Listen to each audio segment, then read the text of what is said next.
The millionaire in a coma pretended to be dead and overheard that her unfaithful husband had forged her will and intended to sell their triplets to flee with his lover and all her fortune. But they never imagined that she had already planned everything, and this is where the game began. The sound of the engine roared with threatening intensity. Irene looked ahead, the lights of the road barely illuminating the meters in front of her. The air inside the car was tense, heavy, as if it foretold something dark. She had been feeling for days that something was out of place, a troubling premonition she couldn't shake. Her husband, Jose, had been distant, colder than usual. He had received calls late at night, quickly deleted messages, and mysterious outings he always justified with vague excuses. Irene, though focused on her work and her newborns, had begun to suspect. She gripped the steering wheel tightly, her knuckles turning white. Suddenly, a flash of blinding lights appeared in front of her. A car was speeding towards her in the opposite direction. She tried to turn the wheel, but it was too late. The impact was brutal, a deafening metallic crash. The world around her spun violently as Irene's car careened out of control. Shattered glass, muffled screams, and then total darkness. Irene's body lay still among the wreckage of the car, the sound of distant sirens growing nearer. Her mind, trapped in a limbo between consciousness and unconsciousness, couldn't register what was happening. Moments later, the paramedics arrived. They carefully pulled her from the wreckage, her body covered in wounds, but she was still breathing. "There's a pulse," one of the rescuers murmured as they placed her motionless body on the stretcher. From that moment on, everything became a whirlwind of ambulance lights, rushed movements, and fragmented voices. Irene was rushed to the hospital. The doctors worked tirelessly, fighting to stabilize her. The injuries were severe, multiple fractures, and a serious head trauma. Despite their efforts, Irene did not wake up. Her body remained in a vegetative state. The doctors diagnosed her with a deep coma. No one knew if she would ever open her eyes again. Days later, in the dim light of a hospital room, the steady sound of the heart monitor was the only thing breaking the silence. Irene lay motionless on a bed, surrounded by machines that kept her vital functions going. Her body was disconnected from reality, but her mind was beginning to stir. She fought to open her eyes, to feel control over her own being.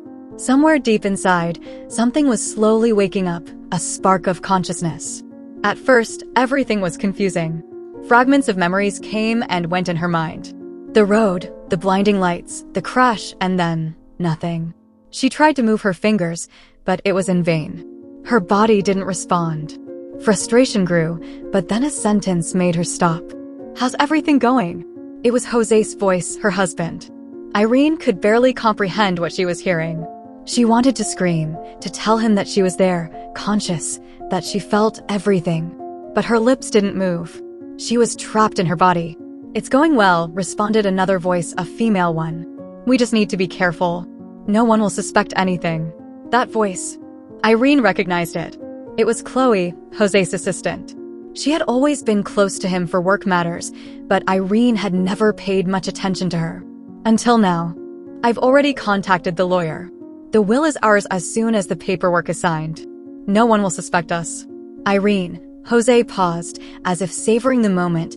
"She's no longer an obstacle. She's out of the way." Irene's heart raced. It couldn't be true, what she was hearing.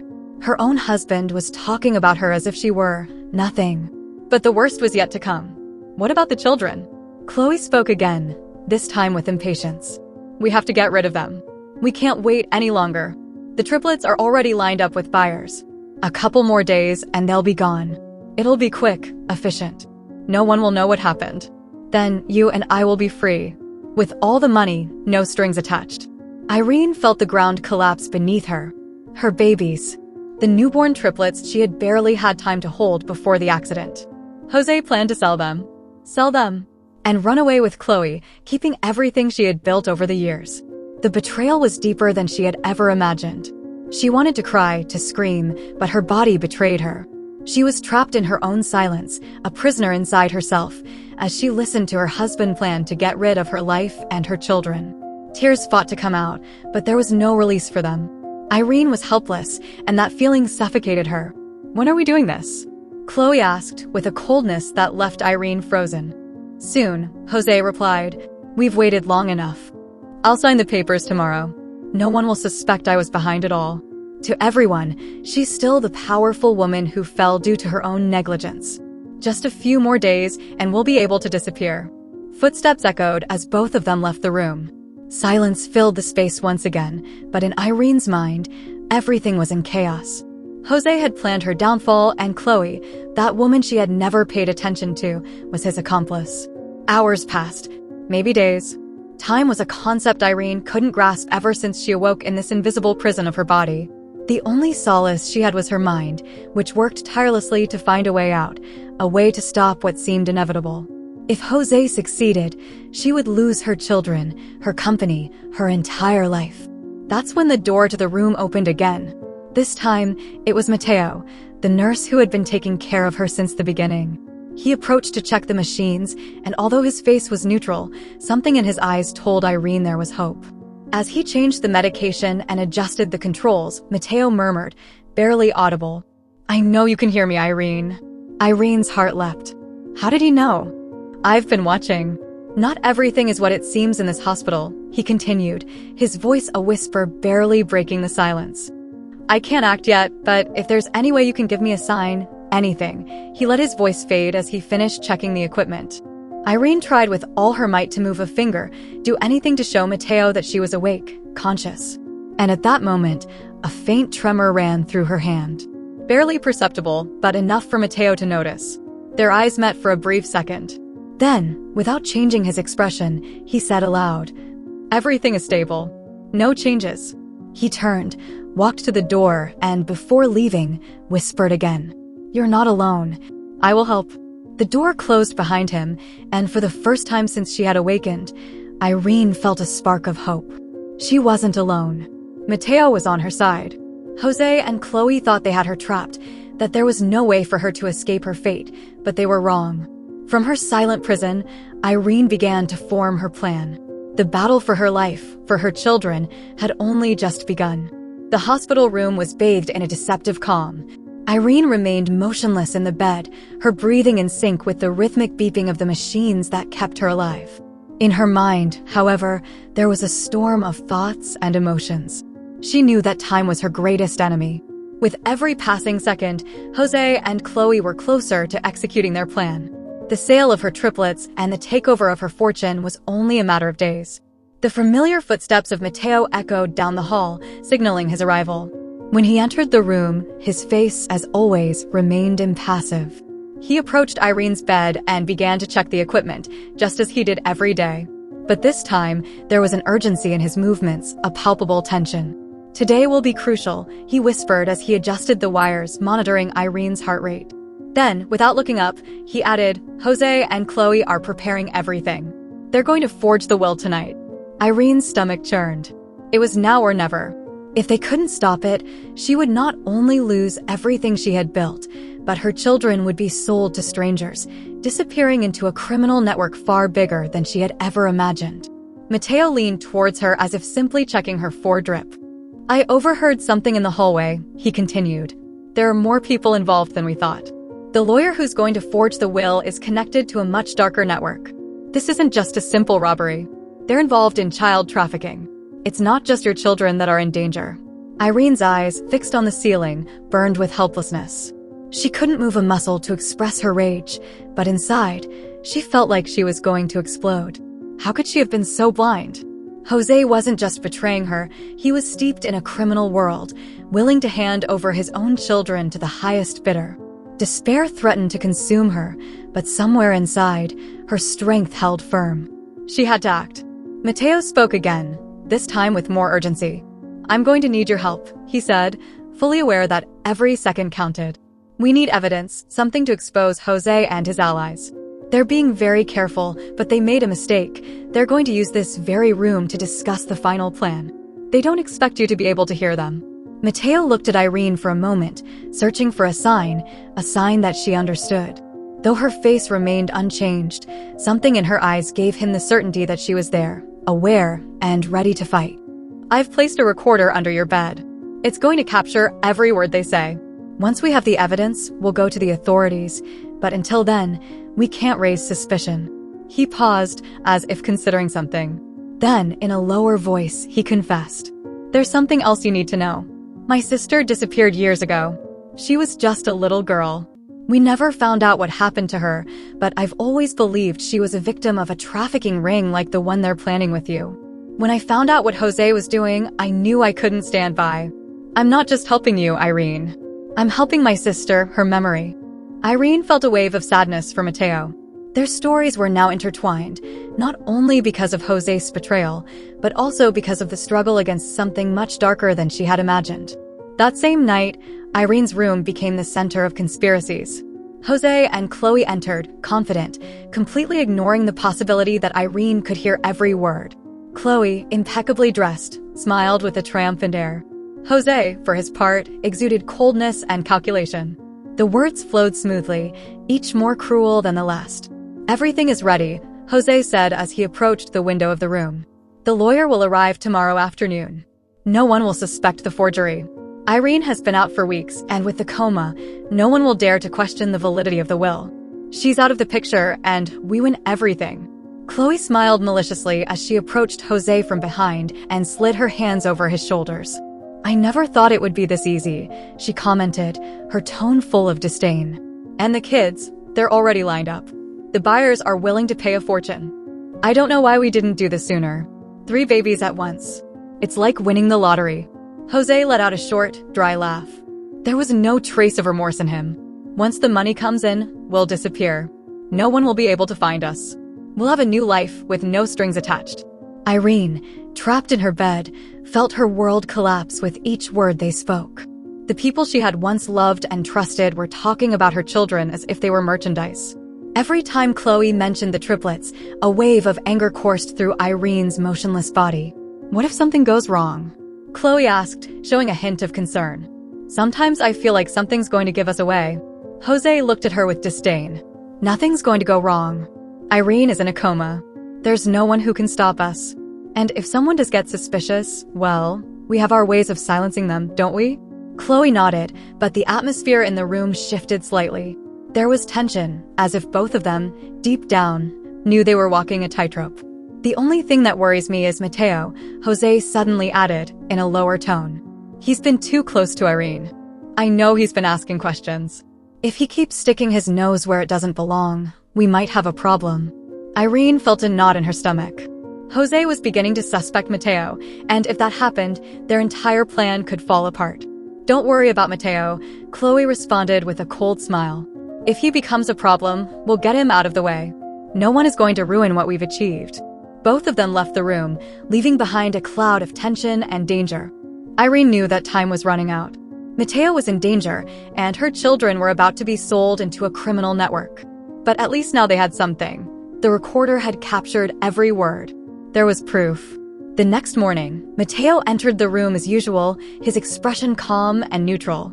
He approached Irene's bed, and as he checked her vital signs, he leaned indiscreetly towards her. "We have the proof," he whispered. "But Jose is starting to suspect me. You have to stay strong, Irene. Today will be decisive." Irene knew that the tension would only increase from now on. She was trapped in a body that wouldn't respond, but her mind was still fighting. She had Mateo on her side, and now they had something to fight with. But they also knew that Jose and Chloe were more dangerous than they had imagined. If they felt threatened, they wouldn't hesitate to eliminate anyone necessary. The battle for her life and the lives of her children was about to reach a critical point. The atmosphere in Irene's room was suffocating. The constant beeping of the machines, the cold air from the air conditioning, everything seemed to amplify the tension she felt inside. Her mind was a storm of thoughts. She knew time was running out, that Jose and Chloe were closer than ever to executing their plan. The triplets were about to be sold, and her life hung by a thread. Irene's only hope lay in Mateo, who so far had proven to be her only ally in this macabre game. The clock struck the early hours of the day when Mateo entered the room. He wore the same serious expression as always, but this time there was something else in his eyes, concern. He knew time was running out, but he couldn't let fear paralyze him. He approached Irene's bed cautiously, checking the machines with meticulous movements. "Everything's ready," he whispered, without looking up. "Today is the day when everything will end. Jose has no idea what's coming." Irene's heart pounded, though her body remained still. She knew Mateo had done everything he could to help her, but she also knew that any mistake could cost them both their lives. The buyers arrive tomorrow, but we have to act today, Mateo added in a low voice.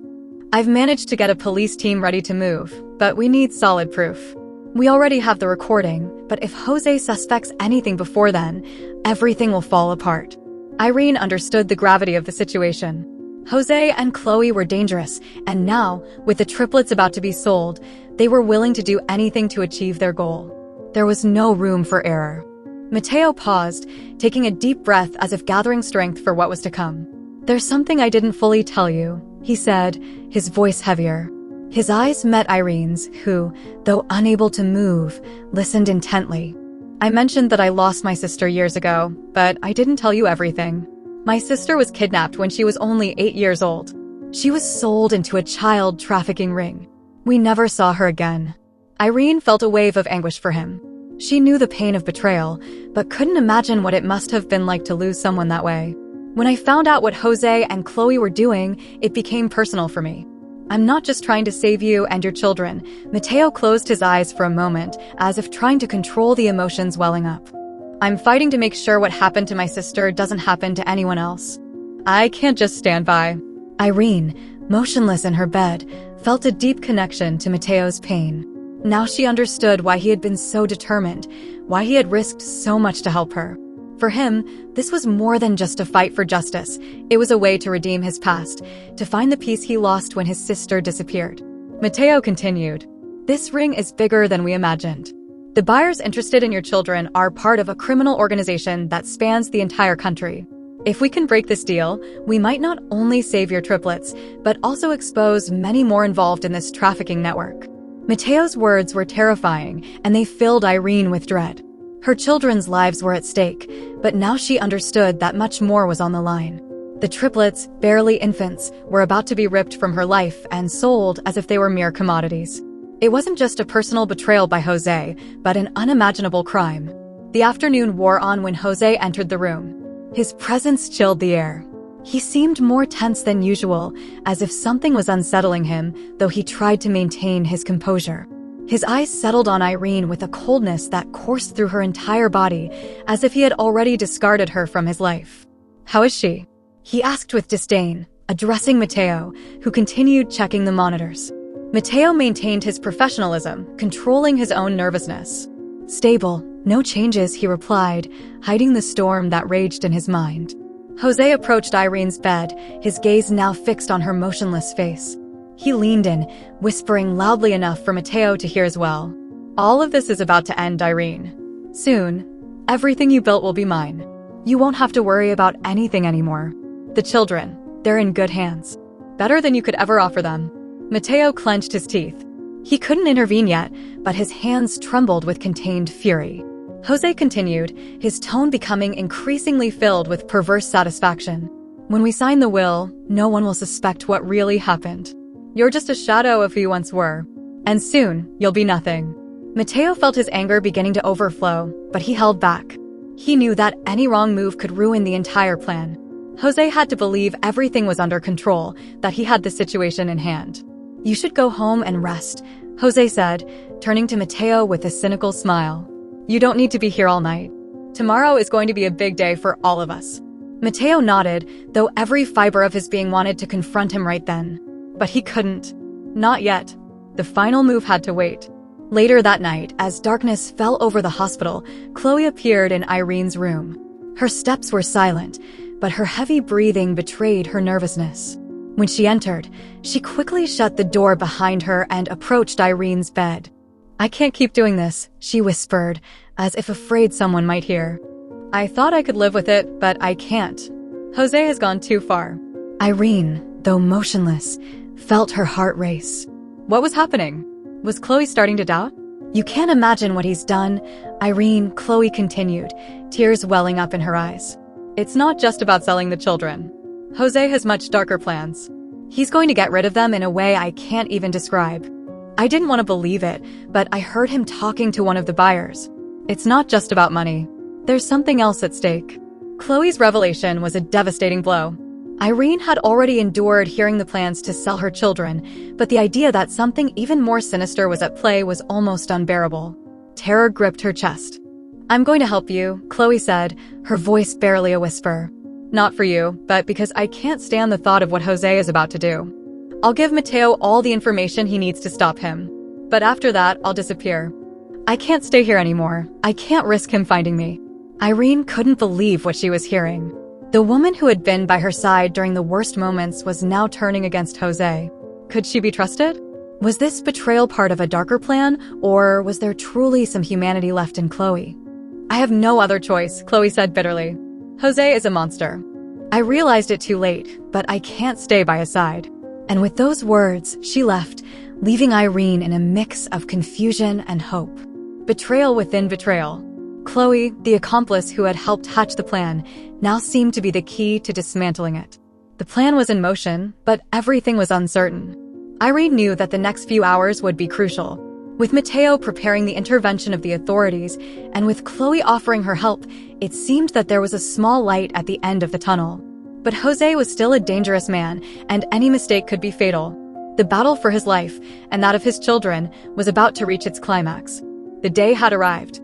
The atmosphere in the hospital was unbearable, every second bringing Irene closer to an outcome that she could not physically control, but whose mind she orchestrated with precision.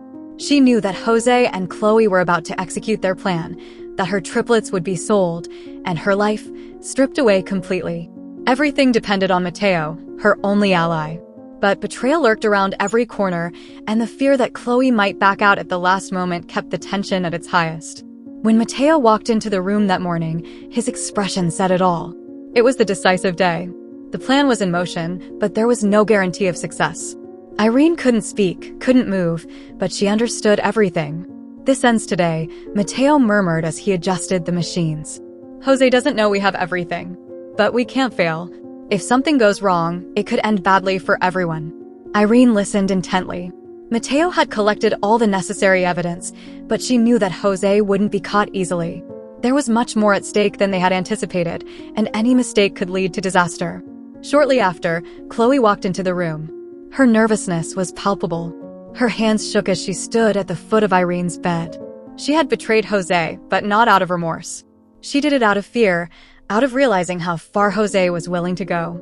She knew that if anything went wrong, he wouldn't hesitate to destroy her, too. "There's no turning back," Chloe whispered, not daring to look directly at Irene. "Today, everything falls apart." Chloe was terrified, but Irene knew that somehow, Chloe's betrayal gave them an advantage. If they could get Jose to expose himself in front of the evidence and the police, they could take him down. Jose appeared later that day, as if he were about to close the most important deal of his life. He was dressed smartly, his bearing cold and calculating. Beside him, the lawyer who had prepared the forged documents waited silently. Jose suspected nothing. He believed he was in complete control. "Today is the big day, Irene," he said with a cruel smile as he leaned over her. "Everything is ready. The will be in my hands. The children will be gone before the night is over. And you, well, you don't matter anymore." Irene couldn't move, but inside her mind, her hatred for Jose burned like an uncontrollable fire. The man she had once loved was in front of her, ready to destroy everything without remorse. But what Jose didn't know was that the trap was set, and his arrogance blinded him. Mateo, following the plan, activated the hidden recorder that had captured all of Jose's confession in previous conversations. The sound resonated in the room, leaving Jose paralyzed as he heard his own voice revealing the plan to sell the triplets and keep all of Irene's fortune. "What the hell is that?" Jose bellowed, turning on Mateo with uncontrolled fury. The mask of calm immediately crumbled. "It's the end of your game, Jose," Mateo said, taking a step forward. "Everything you've said is recorded. The police are outside, waiting to arrest you. You have no way out." Jose's face twisted in rage. His furious gaze turned to Chloe, who was trembling in the corner of the room. She tried to back away, but Jose cornered her with his gaze. You betrayed me too," he shouted, taking a step towards her. Chloe, unable to meet his gaze, backed up to the wall. She knew Jose was capable of anything when he felt cornered. "I had to," Chloe shouted, her voice shaking. "I couldn't let you take it that far. You're going to destroy us all." Jose, blinded by fury, pulled out a knife he had hidden in his jacket. His intention was clear. If he was going to fall, he wouldn't go down alone. "Don't come closer," he shouted, pointing the knife at Mateo as he backed away, trying to find a way out. Mateo, staying calm despite the danger, raised his hands in surrender. "You have no control anymore, Jose. It's all over. Give up." But before he could act, the door slammed open and the police team burst into the room. Screams and orders filled the space as armed officers surrounded Jose, demanding he drop the knife. The tension reached its peak in a matter of seconds. Jose, in a last desperate attempt to escape, tried to attack Mateo, but a quick and accurate shot from the police hit his leg, making him fall to the ground, dropping the knife with a cry of pain. The chaos immediately dissipated. Jose, now incapacitated, was handcuffed as the officers lifted him up. His hate-filled gaze shifted to Irene, but now it was he who was completely defenseless. "You'll never have peace," Jose growled as the police dragged him out of the room. When everything calmed down, the room was left in a heavy silence. The adrenaline that had flooded the space began to dissipate, but for Irene, something was changing. A slight tremor ran through her hand. The mental and emotional strain of the past few days, the internal battle she had fought in her mind, was starting to reflect in her body. Mateo, exhausted but relieved, was checking the monitors when he noticed something. The slight movement in Irene's fingers. His breathing quickened. "Irene," he murmured, moving closer to the bed. "Can you hear me? Show me something if you can hear me." A second later, Irene's fingers moved again, this time with more force. Mateo, unable to contain his emotion, shouted for medical help. Doctors rushed in, and within minutes, they confirmed what had seemed impossible until that moment. Irene was waking up from the coma. Her mind, which had remained active for so long, was finally connecting with her body. Her eyes slowly began to open. The first thing she saw was Mateo's face, relieved, smiling as tears filled his eyes. "We did it, Irene. You're here, you're back." Tears began to fall from Irene's eyes, not just from the emotion of waking up, but from the realization that her children were safe, that she had won the most important battle of her life. The horror was over. Days after Jose's arrest, the news of his involvement in a child trafficking ring and the conspiracy to get rid of Irene shocked the media. The trial was swift and decisive. The evidence presented, thanks to Mateo and the crucial recording, was enough for Jose to be sentenced to a long time behind bars. He would never see the light of day outside his cell again. Chloe, on the other hand, was not so easy to find. After her initial testimony to the authorities, she disappeared. No one knew exactly where she went, but her name and face vanished completely. Some believed she fled to avoid retaliation from those involved in the criminal network. Others thought she simply couldn't live with the guilt of what she had done. But for Irene, her disappearance was a relief. Chloe was no longer part of her life. With Jose behind bars and Chloe out of the picture, Irene could finally focus on what mattered most, her children. Recovering from the coma was a long process, but every day she woke up stronger, knowing she had survived the worst horrors. Mateo remained by her side throughout that time. Though he had fulfilled his promise to help her, what now connected them was something deeper than betrayal or justice. A new life had begun for both of them, far from Jose's shadow. Irene, finally free, hugged her triplets with renewed strength. She knew the road ahead wouldn't be easy, but after surviving such a deep betrayal, nothing would stop her now. If this story touched you, I invite you to leave a comment on how it made you feel. And if you've experienced a similar situation of betrayal, I would love for you to share your valuable opinion. I would be honored if you leave a like, share the video with a friend or family member, and subscribe to the channel. Don't miss the next amazing story that's appearing on your screen right now. We have guaranteed entertainment made exclusively for you. See you in the next video.